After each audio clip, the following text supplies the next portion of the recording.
Hi guys, welcome back to our channel. In this video, I'm gonna tell you guys the difference between those bag accessories.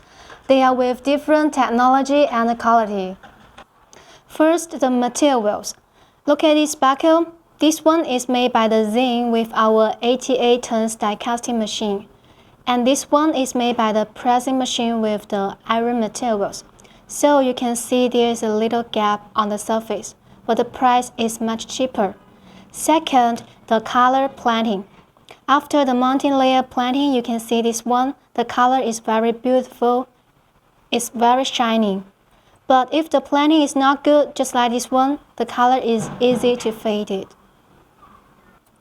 And the last is the polishing. This one is after polishing by hand. The surface is without any burr, it's very smooth.